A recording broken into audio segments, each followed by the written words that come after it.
വിഷയത്തിലേക്ക് ജമാഅത്തെ ഇസ്ലാമി സ്ഥാപകൻ സയ്യിദ് മൗദൂദിയെ ജമാഅത്തെ ഇസ്ലാമി നേതൃത്വം തള്ളിപ്പറഞ്ഞു.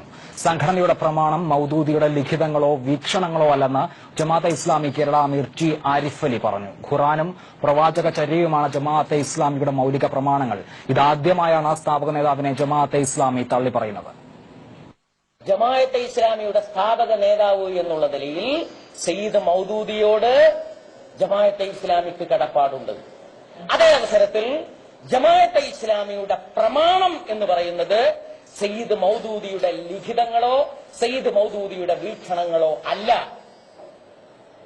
ഖുർആനും പ്രവാചകചര്യയുമാണ് ജമാഅത്തെ ഇസ്ലാമിയുടെ മൌലിക പ്രമാണങ്ങൾ. ഇത് ഏതെങ്കിലും ഒരു സന്ദർഭത്തിൽ വ്യക്തമാക്കേണ്ടതുണ്ട് എന്നതുകൊണ്ട് വ്യക്തമാക്കുകയാണ്.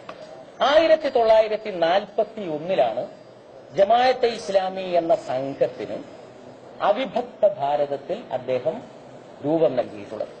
അദ്ദേഹത്തോടൊപ്പം 10-70 പണ്ഡിതന്മാർ വേറെയും ഉണ്ടായി.